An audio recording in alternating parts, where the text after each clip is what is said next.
Give ear, O my people, to my law. Incline your ears to the words of my mouth. I will open my mouth in a parable. I will utter dark sayings of old, which we have heard and known, and our fathers have told us. We will not hide them from their children, shewing to the generation to come the praises of the Lord and His strength and His wonderful works that He hath done. For He established a testimony in Jacob, and appointed a law in Israel, which He commanded our fathers, that they should make them known to their children,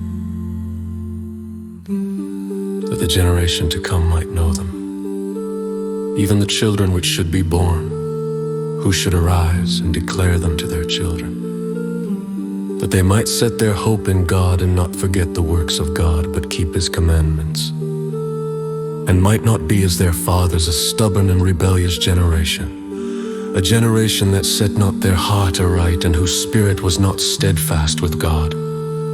The children of Ephraim, being armed and carrying bows, turned back in the day of battle.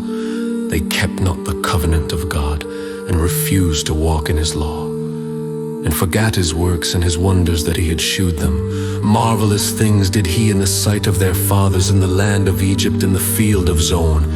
He divided the sea and caused them to pass through, and He made the waters to stand as an heap. In the daytime also He led them with a cloud, and all the night with a light of fire.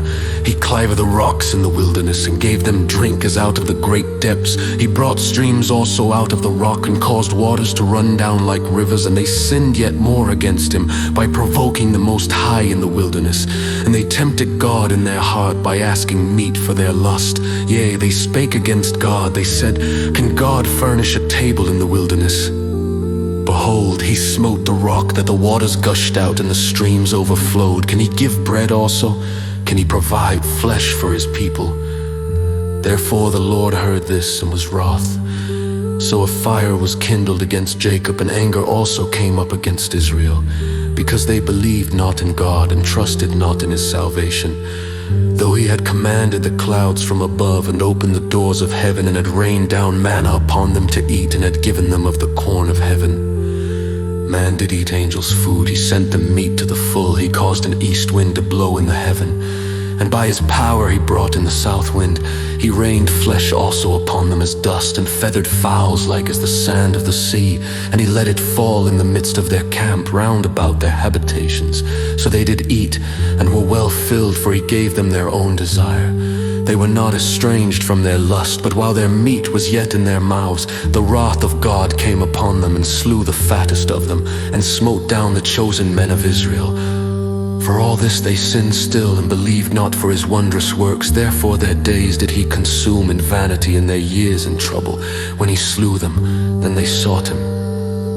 And they returned and inquired early after God.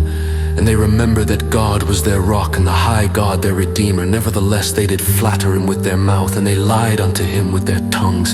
For their heart was not right with Him, neither were they steadfast in His covenant. But He, being full of compassion, forgave their iniquity, and destroyed them not.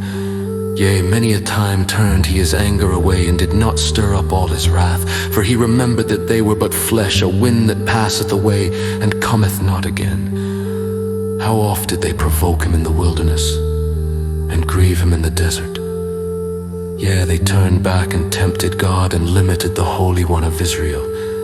They remembered not His hand, nor the day when He delivered them from the enemy, how He had wrought His signs in Egypt, and His wonders in the field of Zon, and had turned their rivers into blood, and their floods that they could not drink. He sent divers sorts of flies among them, which devoured them, and frogs which destroyed them. He gave also their increase unto the caterpillar, and their labor unto the locust.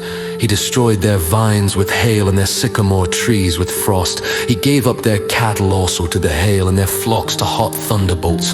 He cast upon them the fierceness of his anger, wrath and indignation and trouble by sending evil angels among them. He made a way to his anger. He spared not their soul from death, but gave their life over to the pestilence.